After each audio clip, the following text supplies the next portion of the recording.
Good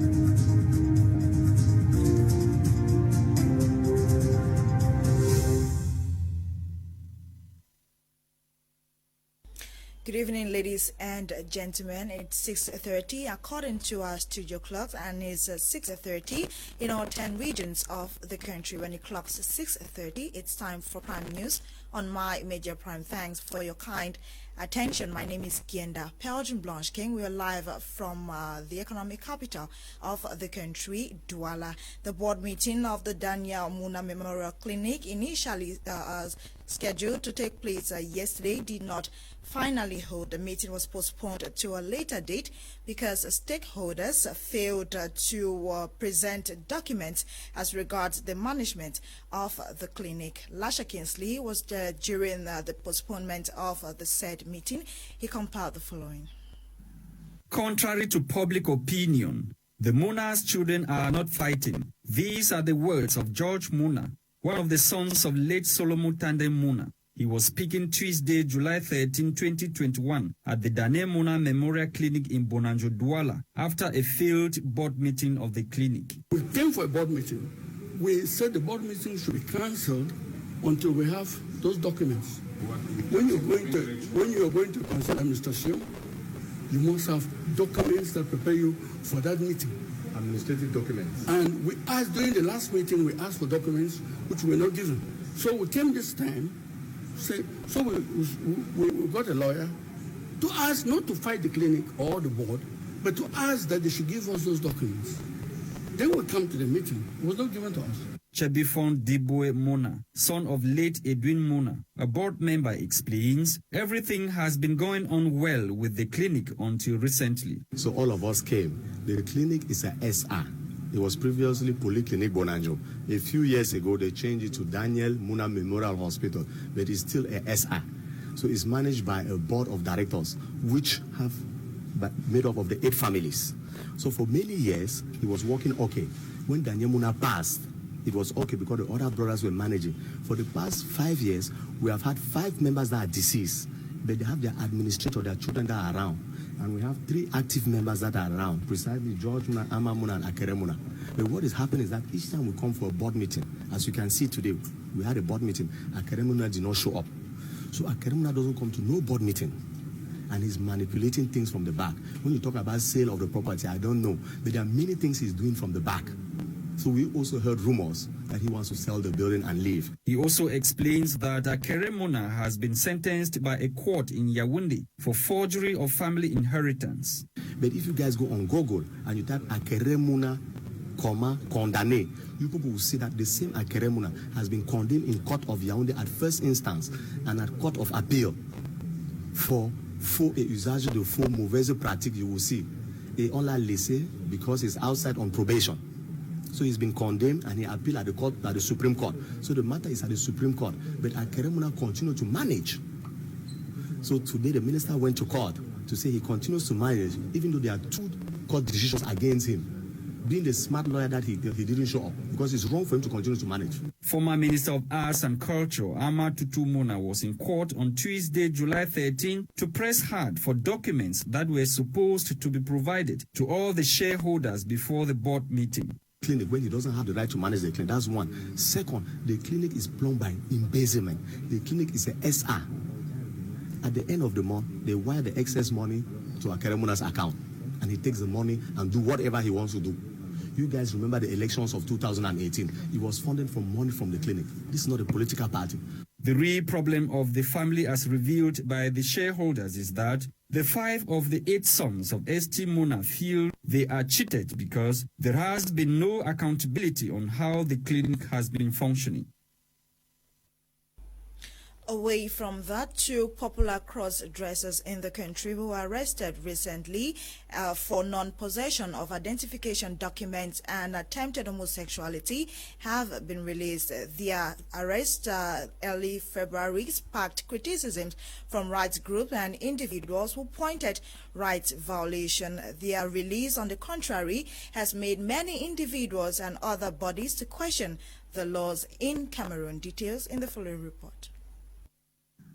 Popular Cameroonian cross-dresser Loic Njokum, who goes by the name Shakiro, and Roland Muthe also known as Patricia, who were arrested on February 8, 2021 for non-possession of identification documents and attempted homosexuality, have been released on bail. They were granted bail this July 13, 2021 by the Littoral Court of Appeal.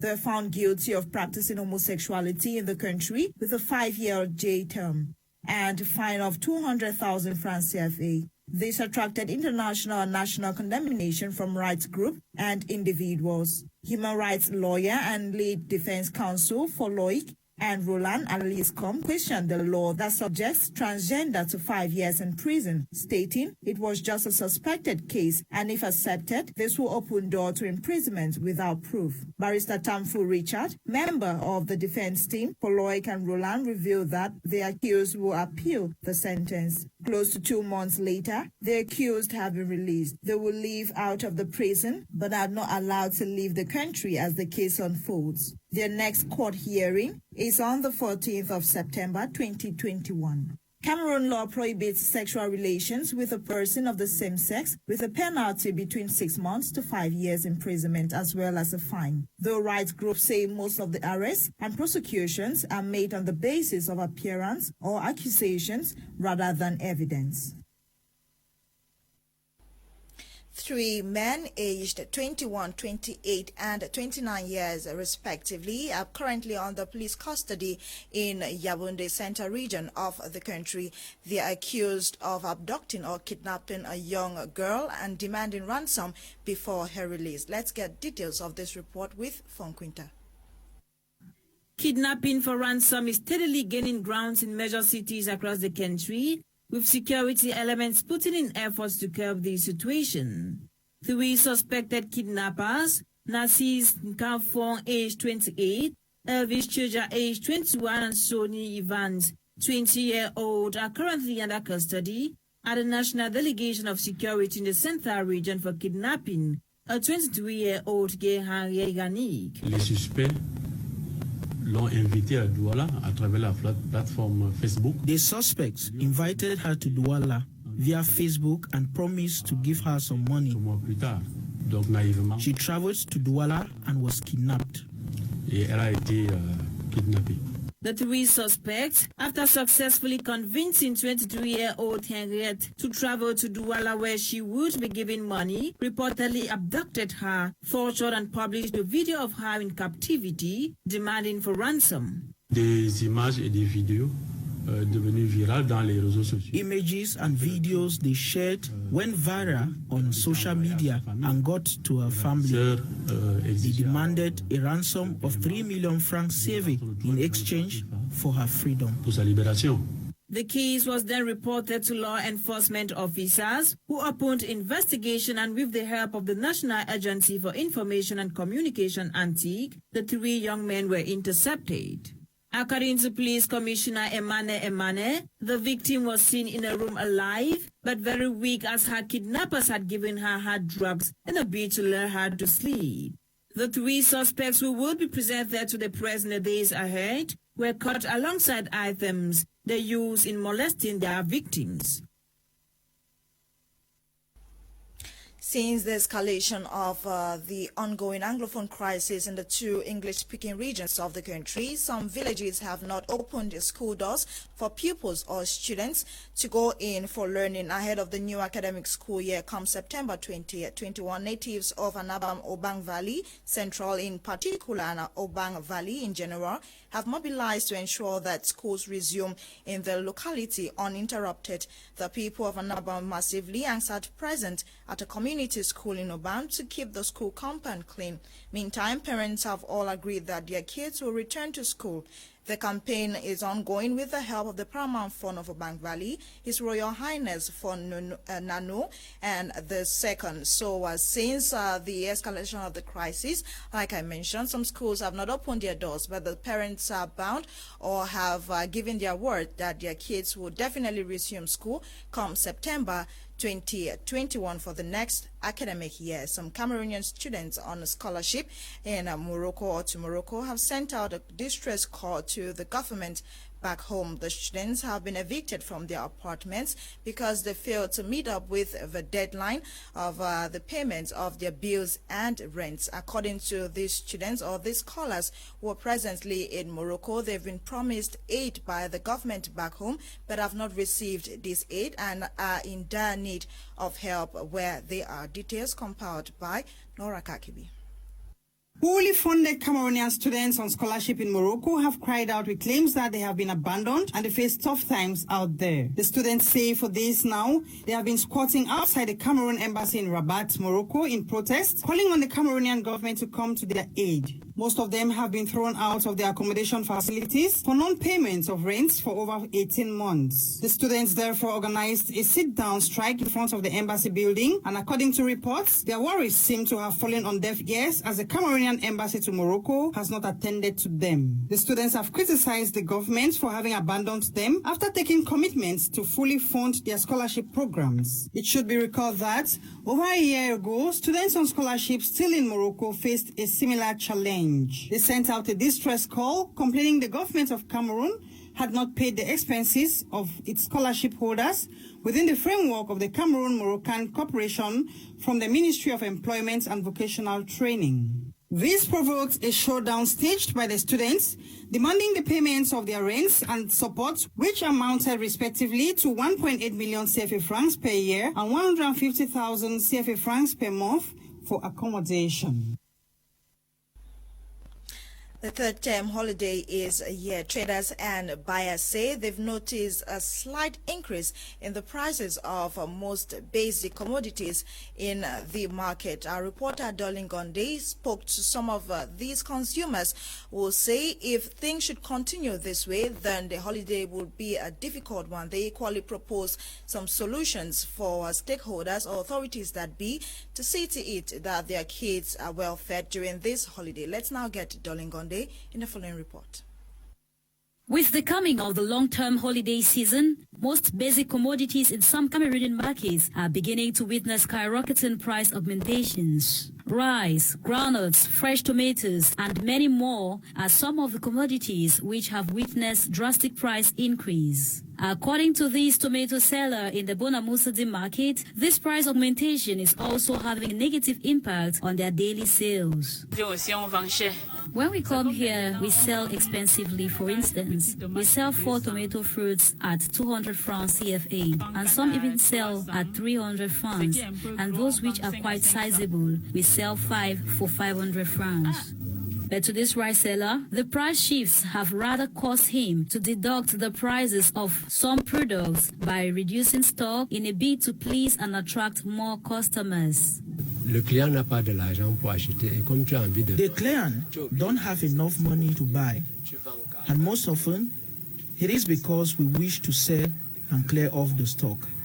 As to that which concerns rice, according to some sources, a bag which used to cost 16,000 francs CFA now goes at 23,000 francs. According to this man, it's as a result of price augmentation by the custom officers. Meanwhile, this other man proposes contrarily, preferring the local cultivation of rice in the country. If we can get stable farms such that the cultivation of rice will be cheaply sold, it is the best option because they can tell us it is expensive internationally, but we have land which is really fertile where we can conveniently cultivate the rice. Why don't we cultivate the rice we eat? Given that it is the holiday season with many holiday makers at home, it may literally become difficult for some households to go in for a 3-square meal plan due to the price augmentations of some basic commodities observed from day to day in the markets. Let's now talk about the outcome of a Fcfa General Assembly. New statute and regulatory texts were adopted yesterday. Let's join a topic content in the French language. Le statut du code électoral, du code déontologique, du règlement disciplinaire et financier ont fait l'objet de modifications et d'approbation par la majorité des participants au cours des travaux à huis clos de la session ordinaire de l'Assemblée générale qui se sont déroulés hier, mardi 13 juin, à l'hôtel Montfébé à Yaoundé. Par rapport à l'année 2012, Les nouveaux tests qui ouvriront la voie à un bureau exécutif neuf ont subi quelques changements. Il s'agit de la dissolution de la Ligue de football professionnel et la création d'une nouvelle ligue en vue. La réduction du nombre de délégués participants de 90 à 60. Chaque région sera désormais représentée par 6 délégués et non par 9. 6 et non 5 clubs. Les présidents représenteront désormais les ligues 1 et 2. Ces travaux étaient présidés par Sedou Mbombo-Njoya en présence des acteurs majeurs du football camerounais comme l'ancien président de la CAF, Issa Ayatou, le président du comité olympique et sportif, Ahmad Kalkaba Malboum, les représentants de la Fcfa par visioconférence et le sous-préfet de Yaoundé 2 qui a accordé une interview à la presse sur les nombreuses péripéties survenues mardi dernier à la veille de cette assemblée annoncée par le chef par intérim de la Cameroun Football Association. Certains ont demandé pourquoi une première décision puis une deuxième. Vous devez savoir, et nous le savons, c'est que l'administration est dynamique, l'administration n'est pas statique. Dès qu'il y a des éléments nouveaux probables, l'administration peut se raviser. Si les travaux ont duré 8 heures d'horloge, dans le bon déroulement et l'enthousiasme des participants, il y a de quoi s'en féliciter. Ainsi, après l'adoption de ces nouveaux tests et statuts, tout porte à croire que le chemin est balisé pour un nouveau bureau exécutif. Place actuellement aux élections qui auront certainement lieu dans les prochains jours. Thanks, Etape Content. With our sports report, we end today's edition of Prime News on My Major Prime. Thanks for your attention, and see you tomorrow, God willing, at 6:30 for another edition of Prime News on My Major Prime. Fifth, Tata Berenio coordinated the news, produced by Ewane Eli Nolinga. Genda Belgium Blanche King is my name. Stay tuned to My Major Prime at 7 p.m. You'd enjoy a fresh edition of Prime Hour with Kim Leonard only on The African Eye. Happy viewing and good night.